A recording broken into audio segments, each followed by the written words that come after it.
Hi hello నమస్తే, నేను మీ anchor Shiva. Welcome to iDream media. ఈరోజు మన ముందున్న guest Bigg Boss season 9 contestant wild కార్డ్గా వెళ్ళబోతున్నారనమాట. మాధురి గారు ఈరోజు మనతో ఉన్నారు. తన జర్నీ గురించి, హౌస్లో అసలు ఈ సీజన్ చూస్తున్నారా, లోపలికి వెళ్ళాక ఏమైనా ప్లాన్లు వేసుకుంటున్నారా, ఎలా ఉండబోతున్నారు, ఏం చేయబోతున్నారు అనేది మనకు తెలియనివి తెలుసుకునే ప్రయత్నం అయితే చేద్దాం. హాయ్ అండి మాధురి గారు, నమస్కారం. పెద్దవాళ్ళు, పూజ్యులు. ఎలా ఉంది ఎక్స్పీరియన్స్? అంటే మీకు లోపలికి వెళ్తున్న ఫీల్ అవన్నీ ఎలా ఉన్నాయి? బాగుంది.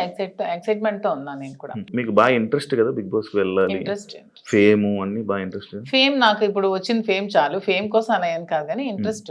అంటే ఒక ఫోన్ లేకుండా, సరిగ్గా ఫుడ్ లేకుండా, సోషల్ మీడియాతో సంబంధం లేకుండా, రోజు డే ఏది తెలియకుండా, మన పర్సన్స్ కి దూరంగా ఒక experience, different type of experience. So ఈ ఎక్స్పీరియన్స్ ని ఒకసారి లైఫ్ లో ఫేస్ చేయాలని అయితే ఉంది. అంటే నార్మల్గా మీ ఇంటర్వ్యూస్లో కానీ, మీరు కానీ, మీ రాజా గారు కానీ ఇంటర్వ్యూస్ ఇచ్చేటప్పుడు ఒకరు వదిలి ఒక్క నిమిషం కూడా ఉండలేను అన్నట్టు మీరు చాలా ఇంటర్వ్యూస్లో చెప్పడం జరిగింది కదా. అని మీరు వెళ్ళి మీరు రాజాగారితో మాట్లాడకుండా ఆయనతో కష్టమేమో. చాలా కష్టమే. ఇది నా వీకెస్ట్ అసలు. చాలా మూమెంట్ తలుచుకుంటేనే నాకు చాలా బాధ అనిపిస్తుంది. ఎందుకంటే శ్రీనివాస్ గారిని వదిలి నేను ఇన్ని రోజులు ఒక రోజు కూడా దూరంగా లేను. తను కూడా చూసుకోవడానికి ఎవరు లేరు నేను తప్పితే. సో ఇవన్నీ కొంచెం కష్టమే. అందుకనే ముందు నేను వెళ్ళలేదు. కానీ మళ్ళీ శ్రీన్ గారు ఎందుకు ఈ అవకాశాన్ని వదులుకోవాలి, నీకు వచ్చిన అవకాశాన్ని వెళ్ళు, నేను పర్వాలేదు ఉండగానే సపోర్ట్ చేస్తానని చెప్పి నన్ను కొంచెం మోటివేట్ చేసి పంపిస్తున్నారు. అంటే చాలా మంది కంటెస్టెంట్లు నేను చూసాను అనమాట. ఎవ్రీ సీజన్ లోపల అంటే బయట బాగానే స్ట్రాంగ్గా ఉన్నారు అంటారు, లోపలికి వెళ్ళంగానే ఎమోషనల్గా డౌన్ అయిపోయి అయ్యో మన రాజా గారిని మిస్ అయిపోతున్నాను అని చెప్పడం కానీ, లేకపోతే మా పేరెంట్స్ని మిస్ అయిపోతున్నాను, నాకు కావాల్సిన వాళ్ళు మిస్ అయిపోతున్నాను అని చెప్పి ఎమోషన్ అవ్వడం జరుగుతూ ఉంటుంది. అది కొన్నిసార్లు సింపతి అని చెప్పి కూడా బయట పోటరీ అవుతుంటుంది. లైక్ అలా మీరేమైనా మిస్ అయ్యి దీని గురించి ఎమోషనల్గా ఏడవడం అలాంటివి ఏమైనా జరుగుతాయా? అలా ఏం లేదు. సింపతి, ఎమోషన్ అంటే ఏదైనా ఒక మూమెంట్లో మనం గుర్తొస్తే బాధపడవచ్చు. కానీ ఆ మూమెంట్ వల్ల గేమ్ డిస్టర్బ్ చేసుకొని, ఆ మూమెంట్ వల్ల మనం వెళ్ళిన మోటివ్ మర్చిపోతే వెళ్ళడం కూడా వేస్ట్. బ్యాలెన్స్ చేసుకోవాలి, ఎమోషన్ ని బ్యాలెన్స్ చేసుకుంటూ గేమ్ ఆడాలి. అదే కదా మరి రియాలిటీ షో బిగ్ బాస్. ఇక్కడ మీతో మాట్లాడుతుంది చాలా స్ట్రాంగ్గా, వెల్ ప్రిపేర్డ్గా, లైక్ ఇలా ఉండాలి అన్నట్టు ఉన్నది. మీతో ఏమి ప్లాన్ చేసుకున్నారా? అది ఏం ప్లాన్ చేసుకోవాలి? పోనీ మీరు చెప్పండి, మీరు ఒక బిగ్ బాస్ కంటెస్టెంట్ కదా, ఏం ప్లాన్ చేయాలి? మీకు బేసిక్ గా ఆ ప్లానింగ్స్ ఏమి ఉంటాయి నాకు తెలియదు. అంటే రియాలిటీ షోలో రియలిస్టిక్ గా ఉండాలని నేను అనుకుంటున్నాను. ప్లానింగ్స్ ఏమైనా ఉంటే టిప్స్ చెప్పండి. టిప్స్ చెప్పడం కదా, అంటే స్టార్టింగ్ వెళ్ళే కంటెస్టెంట్లకి వాళ్ళకి ఏం తెలియదు, ఎవరు వస్తున్నారు ఏంటి, వాళ్ళ క్యారెక్టర్ ఏంటి, వాళ్ళు ఎలా బిహేవ్ చేయబోతున్నారు ఏంటి అనేది మనకు ఒక ఐడియా ఉంటుంది. కాకపోతే వైల్డ్ కార్డ్ వాళ్ళకి ఒక ప్లస్ పాయింట్ ఉన్నది. అంటే ఏ కంటెస్టెంట్ ఎలా ఆడబోతున్నాడు, ఏ కంటెస్టెంట్ ఎలా ఆలోచించబోతున్నాడు, వాడు ఏం చేయబోతున్నాడు, వాడి స్టెప్స్ ఏంటి అనేది మనకు ముందే ఒక ఐడియా ఉంటుంది. అంటే మీరు మొత్తం చూసారా ఈ 4 వీక్స్? నేను మొత్తం చూడలేదు, అప్పుడప్పుడు చూస్తున్నాను. వాళ్ళకి ఎలా తెలియదో మాకు కూడా వాళ్ళు ఎలాగో తెలియదు. నాకు వాళ్ళ పేర్లు ఇప్పుడు తెలుసు అంతే, అంతకుమించి నాకు తెలియదు. అందులో మాస్కులతో ఆడినప్పుడు వాళ్ళు ఎప్పుడు ఎలా మారుతారో కూడా ఎవరికీ తెలియదు. ఈ రోజు ఇలా ఉండొచ్చు, రేపొద్దున ఇంకొకలా ఉండొచ్చు. ఒక రోజు ఒకలా గేమ్ ప్లాన్ ఉంటుంది వాళ్ళు, ఇంకో రోజు ఇంకోలా ఉంటుంది. సో ఆ స్ట్రాటజీ కూడా కంప్లీట్ గా మనకు తెలియదు. తెలుస్తుంది అనేది అపోహ, అంతే కదా. ఈ రోజు మీ గేమ్ ప్లాన్ ఒకలా వాళ్ళు ప్లాన్ చేసుకోవచ్చు, నెక్స్ట్ మూమెంట్ కి వాళ్ళు మారొచ్చు, ఇలా కాదు నేను ఇంకోలా ఆడాలని మారొచ్చు. సో ఒకే స్ట్రాటజీ మెయింటైన్ అవ్వదు కదా. అంటే లైక్ మాస్క్లు అని చెప్పి అన్నారు కాబట్టి ఎవరైనా మాస్క్ పెట్టుకుని ఆడుతున్నట్టు అనిపిస్తుంది? అందరూ ఆడుతున్నట్టు అనిపిస్తుంది, ఎవరు జెన్యున్ లేదని అనిపిస్తుంది. మీరు వెళ్ళాక మిమ్మల్ని కూడా మాధురి గారు ఎందుకో మాస్క్ వేసుకొని ఆడుతున్నారు అని అంటే మీరేం? నేను వచ్చాక క్వశ్చన్ చేస్తే ఆన్సర్ నేను చెప్తాను, మీకు అలా అనిపిస్తే. నేను వెళ్ళిన తర్వాత మీకు నేను ఏమైనా మాస్క్ వేసుకున్నట్టు అనిపిస్తే, వచ్చిన తర్వాత మీరు ఇదే క్వశ్చన్ మీకు ఉంటే అప్పుడు ఆన్సర్ చేస్తాను. మిమ్మల్ని ఎప్పుడు ఇంటర్వ్యూలో తప్ప బయట మీ గురించి తెలియదు, మీ ఎమోషన్స్ గురించి తెలియదు. ఎలాంటి విషయాల్లో మీరు కోపడుతుంటారు, ఎలాంటి విషయాల్లో మీరు ఎమోషనల్గా డౌన్ అవుతుంటారు? నాకు చాలా విపరీతమైన కోపం వస్తుంది యాక్చువల్గా. చాలా అంటే చాలా కోపం. అసలు ఆ కోపాన్ని ముందు ఎలాగా అంచుకోవడానికి నేను ఒక ప్లాట్ఫామ్ అనుకుంటున్నాను. శ్రీనివాస్ గారు చాలా చెప్తున్నారు, చెప్పి పంపిస్తున్నారు. చాలా కోపం. అక్కడ ఏదైనా ఒక అన్యాయం జరుగుతోంది, అక్కడ తప్పు జరుగుతోంది, అది బాగాలేదు, అలా చేయకూడదు వాళ్ళ అనే మూమెంట్ నాకు అనిపించినప్పుడు నాకు చాలా అసలు ట్రిగ్గర్ అయిపోతాను, చాలా కోపం వచ్చేస్తుంది. అంటే ఎవరైనా ట్రిగ్గర్ చేసి అది మీ వీక్నెస్ కదా. నేను ఎవరైనా ట్రిగ్గర్ చేస్తే ట్రిగ్గర్ అవ్వను, నాకు అది నచ్చకపోతే ట్రిగ్గర్ అవుతాను. అదే మీకు నచ్చని పనులు ఎవరో చేస్తారు, మరి అది వీక్నెస్ అవుతుంది కదా. అలా ప్రతిసారి ట్రిగ్గర్ అయిపోతుంది. ట్రిగ్గర్ అయ్యి వాళ్ళకి చెప్తాను, అది చేయకూడదు, మీరు ఇలా చేయండి, ఇది కరెక్ట్ కాదు, కరెక్ట్ చేసుకోండి అని చెప్తాను. వింటే ఓకే, వినకపోతే ఇంకా వాళ్ళ ఇష్టం. అండ్ ఇంకొకటి, చాలామంది సీజన్స్లో అంటే మీ ఏజ్ కేటగిరీ గ్రూప్ ఉన్న పీపుల్ ఫాస్ట్గా ఎలిమినేట్ అయిపోయి వచ్చేసే ఛాన్సెస్ ఎక్కువ అనమాట. అది కాకుండా వైల్డ్ కార్డ్స్ కూడా లోపలికి వెళ్ళిన వెంటనే ప్రతిసారి అంటే ఎందుకు ఎక్కువ రోజులు సస్టైన్ అవ్వలేము, లోపల ఉండలేము అని బయటకు వచ్చేసే కంటే ఆ భయంతో ఎందుకు యాక్సెప్ట్ చేయడం, ఫస్ట్ వెళ్తే బాగుండు కదా అని అనిపించలేదా? అలా ఏం లేదు. ఉమ్. వైల్డ్ గా ఉంటాను కాబట్టి వైల్డ్ గార్డ్ అనుకుంటున్నాను. అది అర్థమవుతుంది మరి. బయటకు ఉంటారని. దాంట్లో ఎందుకు అంటే మీ ఏజ్ మేము గెలవకూడదా, మేము ఆడలేమన్నా, మీ ఒపీనియన్ ఎందుకు మమ్మల్ని సపోర్ట్ చేయరా పబ్లిక్? పబ్లిక్ సపోర్ట్ చేస్తారు అంటే నేను ఆ అంటే విధంగా మీరు అన్నారు కదా మీ ఏజ్ వాళ్ళు వచ్చేస్తారు, మీ ఏజ్ వాళ్ళు త్వరగా వెళ్ళినట్టు. అది అనేది జనాలు ఒక ఒపీనియన్, జనాలకి ఒక ఒపీనియన్ అలా ఉండిపోయింది. ఎందుకు ఉండిపోయింది అది అంటే ఎందుకు నాకు అర్థం కాదు. ప్రతిసారి ఆ సీజన్ లో అలా జరగడం వల్లేమో, ప్రతి సీజన్స్ లో అలా జరగడం వల్లేమో. ఏం మేము సరిగ్గా గేమ్ ప్లే చేయలేమా, మేము సరిగ్గా స్ట్రాటజీ ప్లాన్ చేయలేమా, మేము ఫిజికల్ గేమ్స్ ఆడలేమా? మేము అన్ని 100% పర్ఫెక్ట్ గా ఇచ్చినప్పుడు మమ్మల్ని మేమే ఎందుకు ఎలిమినేట్ అవుతామని అనుకోవాలి. అంటే ఇప్పుడు మీకు అంటే లైక్ ఇంత బిఫోర్ ఇంటర్వ్యూలో చూసాను, నాకేమో డబ్బుకు అంత పెద్ద కరువు ఏం లేదు, నా దగ్గర కావాల్సినంత డబ్బు ఉంది అన్నారు. అంటే మీ డబ్బు ఉన్న వాళ్ళు అక్కడ బాత్రూమ్లు కడగమంటే బాత్రూమ్లు, గిన్నెలు కడగమంటే గిన్నెలు, కింద తోడమని తొడగలరా? అదే కొంచెం కష్టం. అదే ఇలాంటి విషయాలు ఉంటాయి కదా, అలా దానికోసం అడిగాను క్వశ్చన్. కానీ శ్రీనివాస్ గారు దాన్ని కూడా నాకు మెంటల్ గా ప్రిపేర్ చేశారు. అంటే ఏ సిచ్యువేషన్ లో కూడా ఇలా ఉండాలి. ఇక్కడికి వచ్చాక కడిగిద్దామనా? నేను అసలు చీపురు పట్టుకుంటేనే అతను చూడలేరు. అదే మరి ఇప్పుడు అక్కడ అలా ఉంటాయి. అది కాకుండా మిమ్మల్ని అనరాని మాటలు అంటుంటారు. నాకు ఇష్టమైనది, నాకు వంట వచ్చు కదా, నేను వంట చూస్ చేసుకుంటాను, వాళ్ళకి చేయమని. అంటే మీకు నచ్చింది ఎవరు కదా, అది బిగ్ బాస్, అది బిగ్ బాస్ రిక్వెస్ట్ చేసుకుంటాను. మంచిగా మాట్లాడా. మీ జర్నీ నేను తెలుసుకోవాలనుకుంటున్నాను. లైక్ అన్ని ఇంటర్వ్యూస్లోనే లైక్ ఏదో అంటే ఇప్పుడు జరుగుతున్న ట్రెండింగ్ టాపిక్స్ ఇది, కానీ మీ జర్నీ ఏంటి, మీ ఎమోషనల్ స్టోరీ ఏంటి, అసలు మీ ఫస్ట్ నుంచి ఎలా ఇక్కడ దాకా ఇలా రావడానికి కారణాలు ఏంటి?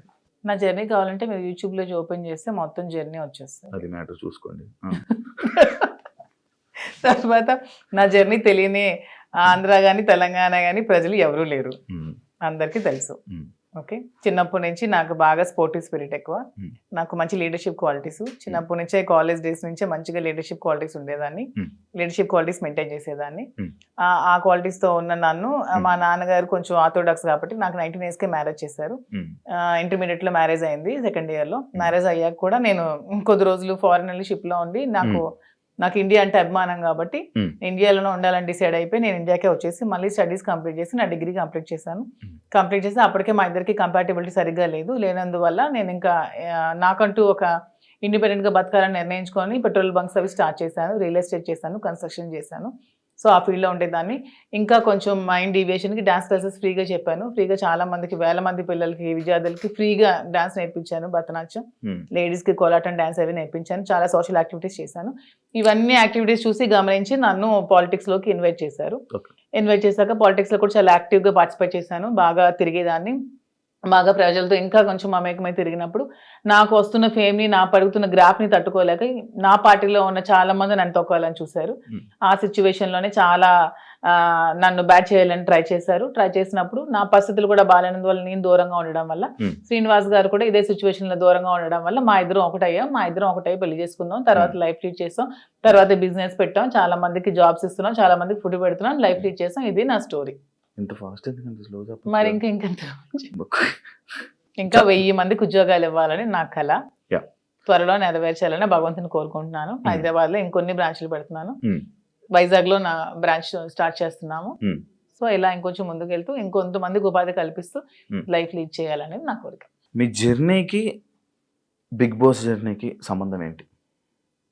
నా జర్నీ చూసి నచ్చి బిగ్ బాస్ కి రమ్మని ఇన్విటేషన్. ఏం చెప్పారు జర్నీలో? ఎవరు చెప్పాలి? అడుగుతారు కదా కొన్ని. నాకు ఎవరు అడగలేదు, వాళ్ళు చూసి నా దగ్గర. అదే లైక్ అదే వదిలేండి. మీ జర్నీకి, ఇప్పుడు బయట ఉన్న జర్నీకి బిగ్ బాస్ జర్నీకి ఏంటి?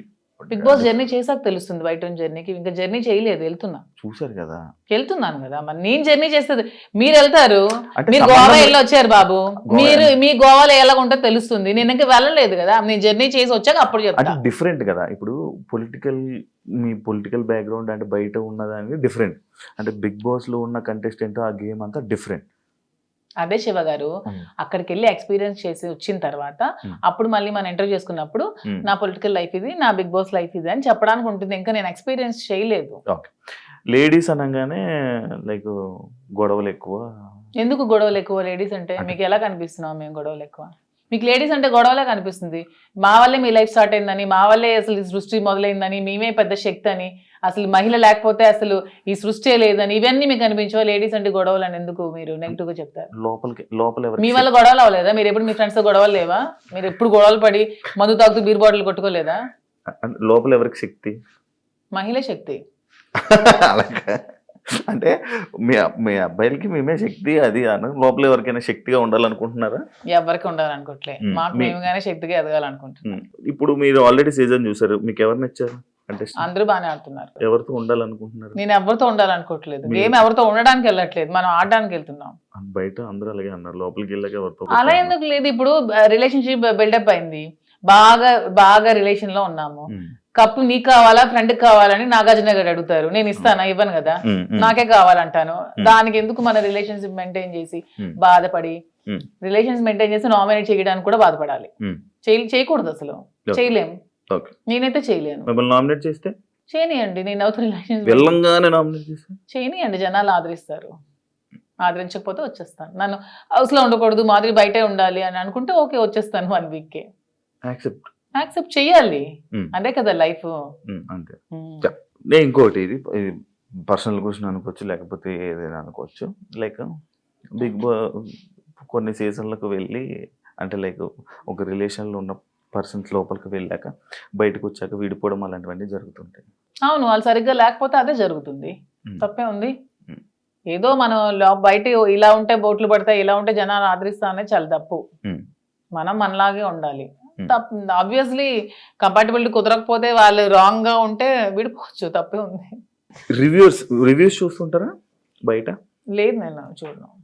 అసలు మీకు బిగ్ బాస్ మీద ఐడియా ఉందా? ఉంది. ఏముంది? Big boss.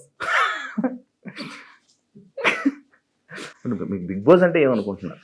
బిగ్ బాస్ అంటే ఒక బిగ్గెస్ట్ రియాలిటీ షో, ఒక నేషనల్ ఛానల్లో ఒక మంచి ప్లాట్ఫామ్. వెళ్ళిన ఎవరికైనా సరే అది మంచిగా యూజ్ చేసుకుంటే మనం మంచిగా లైఫ్ లో షైన్ అవ్వచ్చు. దాన్ని ఎక్కడైనా మనం మిస్యూజ్ చేసుకుంటే అక్కడే ఉండిపోతాం నెగిటివ్ గా.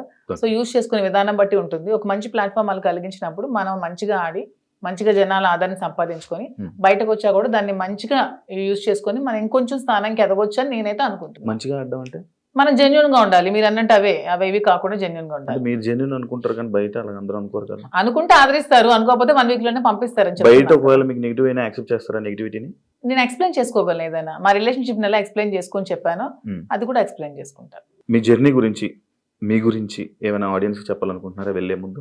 100% నాకు ఈ ప్రజలే నన్ను ఇంత ఈ స్థానానికి తీసుకొచ్చారు, నన్ను ప్రజలే ఆదరించారు. మీ ఆధారంతోనే నాకు ఈరోజు బిగ్ బాస్ అవకాశం వచ్చింది, మీ ఆధారంతోనే నేను హౌస్ లోకి వెళ్తున్నాను. అదే విధంగా మీ సపోర్ట్ నాకు ఇంకొంచెం ముందుకెళ్తూ నాకు ఇంకొంచెం మీరు ముందుకు నడిపించాలని కోరుకుంటున్నాను. టాస్క్ ఆడగలరా? ఎందుకు ఆడలేను? మీకు అంత వీక్ గా కనిపిస్తున్నాను అంటే ఒక ఉమెన్ మదర్ అంటే టాస్క్ ఆడలేదా? నేను అలా అనలేదండి, టాస్క్ సంజన గారు కూడా ఆడుతున్నారు కదా, లైక్ మీరు ఓకేనా? ఎప్పుడు ఆడలేదు కదా లైక్ అలా. అసలు లేడీస్ అందరూ కూడా ఆడగలరు, వాళ్ళు అనుకుంటే ఆడగలరు. Okay, thank you so much Madhuri garu. మిమ్మల్ని చూస్తుంటే చాలా స్ట్రాంగ్ అనిపిస్తుంది. లోపల కూడా వెళ్ళి ఇదే స్ట్రాంగ్గా ఉంటారని, మంచిగా ఆడతారని, ఆడియన్స్లో మంచి పేరు తెచ్చుకొని ఫైనల్ వరకు వెళ్తారని మనస్ఫూర్తిగా కోరుకుంటున్నాను. Wish you all the best and congratulations. Thank you. చూసారు కదా, thank you so much. And ఇంకో గెస్ట్తో మళ్ళీ మీ ముందు కలుస్తాం. అంతవరకు థ్యాంక్ యూ.